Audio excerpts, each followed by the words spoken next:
வணக்கம். கள்ளக்குறிச்சி மாவட்டம் சங்கராபுரம் நகரில் வசித்து வரும் மஞ்சுளா என்ற தாய் தந்தை ஆதரவற்ற பெண் மீது தொடர்ச்சியாக நிகழ்ந்த மோசடி, பணத்திருட்டு மற்றும் கொலை மிரட்டல் சம்பவம் பெருமதிர்ச்சியை ஏற்படுத்தியுள்ளது.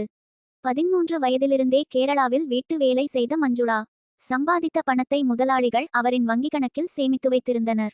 திருமணம் செய்யவேண்டி தமிழ்நாட்டில் உள்ள திருக்கனங்கூர் கிராமத்தைச் சேர்ந்த முருகேசன் மனைவி பார்வதி என்பவரின் வீட்டில் தங்கியிருந்த நிலையில் திருமணம் முடிந்து கணவருடன் சங்கராபுரத்தில் வசித்து வந்தனர். பார்வதி ஜூலை 22, 2023 அன்று அவரது வீட்டு துணிப்பையில் இருந்த 40,000 ரூபாய் பணம் திருடப்பட்டதாக மஞ்சுளா புகார் கூறியுள்ளார். அதனைத் தொடர்ந்து மருத்துவச் செலவிற்காக வங்கிக் கணக்கிலிருந்த 50,000 ரூபாயில் இருந்து 5,000 எடுத்து தருவதாக கூறி பார்வதியும் அவரது தங்கை ராதாவின் கணவர் அம்மாசியும் சேர்ந்து மொத்தமாக 50,000 ரூபாயை மோசடியாக எடுத்துக்கொண்டதாக குற்றம் சாட்டப்பட்டுள்ளது. இந்த விவகாரம் ஊர் முக்கியஸ்தர்கள் முன்னிலையில் பஞ்சாயத்தில் பேசப்பட்டபோது சம்பந்தப்பட்ட மூவரும் பணத்தை திருப்பித்தர ஒப்புக்கொண்டதாகவும், அதற்கு ஆறுமுகம் மகன் லோகு என்ற லோகநாதன் மாலை முரசு பத்திரிகை ஊடகவியலாளர் ஜாமீன் ஏற்று பணத்தை வாங்கித்தர முன்வந்ததாகவும் தெரிவிக்கப்பட்டுள்ளது.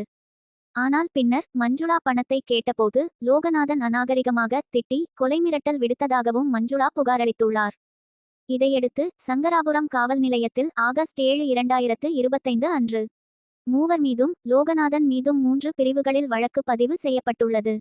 அதனைத் தொடர்ந்து ஆகஸ்ட் 21, 2025 அன்று மீண்டும் லோகநாதன் ஆபாசமாக பேசி கொலை மிரட்டல் விட்டதால் ஆகஸ்ட் 23, 2025 அன்று ரிமாண்ட் கோரி மஞ்சுளா மறுபடியும் காவல் நிலையத்தில் புகாரளித்துள்ளார்.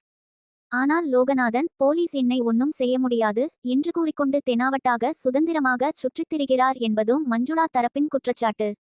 இந்த நிலையில் மஞ்சுளா கைக்குழந்தையுடன் கள்ளக்குறிச்சி மாவட்ட ஆட்சியர் அலுவலகத்திலும் மாவட்ட காவல் கண்காணிப்பாளர் அலுவலகத்திலும் நேரில் சென்று மனு அளித்து FIR வழக்கில் குற்றப்பத்திரிகை தாக்கல் செய்ய, மோசடி செய்த பணத்தை மீட்டுத்தர நடவடிக்கை எடுக்க கோரிக்கை வைத்துள்ளார். இந்த விவகாரம் குறித்த மேலும் விசாரணை நடைபெற்று வருகிறது.